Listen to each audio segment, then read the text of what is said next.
এবার মুস্তাফিজকে নিয়ে পাকিস্তানকে হারাতে শক্তিশালী একাদশ সাজাচ্ছেন হেড কোচ ফিল সিমন্স। ওপেনিংয়ে তানজিদ তামিমের সাথে থাকবেন আমিরাতের বিপক্ষে সেঞ্চুরি হাঁকানো যুব বিশ্বকাপ জয়ী তারকা পারভেজ হোসেন ইমন।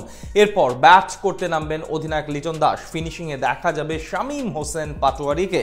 বোলিংয়ে নেতৃত্ব দেবেন কাটার মাস্টার। সব মিলিয়ে পাকিস্তানের বিপক্ষে প্রথম টি-20তে যেমন হতে পারে বাংলাদেশের একাদশ, সেটাই জেনে নেব প্রতিবেদনে। নতুন দিনে জয়গানের কথা শোনা গেলেও আরব আমিরাতের বিপক্ষে টি-20 সিরিজটা দুঃস্বপ্নের মতো কাটিয়েছে বাংলাদেশ।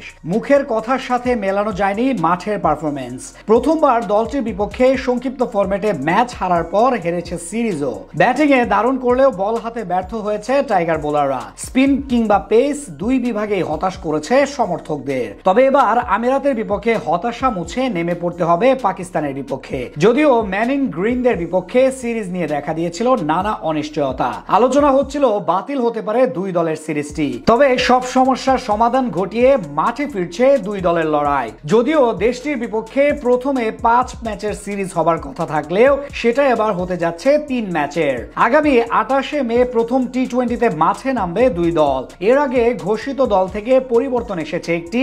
নাহিদ রানার নিজেকে সরিয়ে নিয়েছেন পাকিস্তানের বিপক্ষে স্কোয়াড থেকে। তবে এবার বড় প্রশ্ন, একাদশের সুযোগ পাবেন কোন 11 জন?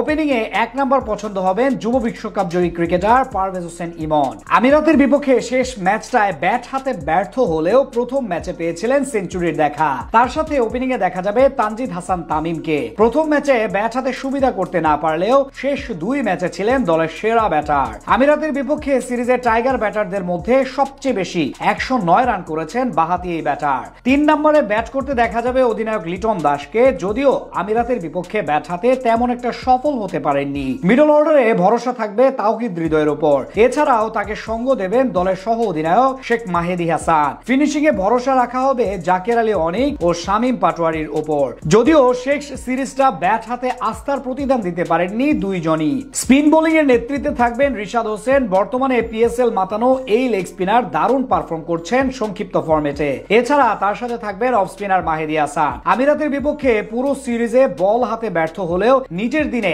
একা হাতেই গুড়িয়ে দিতে পারেন প্রতিপক্ষের ব্যাটিং লাইন আপকে। অন্যদিকে পেস ডিপার্টমেন্টে ফিরতে যাচ্ছেন মুস্তাফিজুর রহমান। আইপিএল থেকে তার দল দিল্লি ক্যাপিটালস বিদায় নেওয়াতে নিশ্চিত হয়েছে ফিজের ফেরা। বর্তমানে ইন্ডিয়ান প্রিমিয়ার লিগে দারুণ করছেন এই পেসার। রান বন্যার আসরে 2 ম্যাচে ছিলেন দলটির সেরা বোলার। তার সাথে একাদশে দেখা যাবে শরীফুল ইসলামকে। বল হাতে শেষ সিরিজটায় দারুণ করেছেন তিনি। তৃতীয় পেসার হিসেবে একাদশে দেখা যাবে ডেথ ওভারে দারুণ বোলিং করা হাসান মাহমুদকে। সব মিলিয়ে পাকিস্তানকে হারাতে শক্তিশালী এক দল নিয়ে মাঠে নামবে বাংলাদেশ।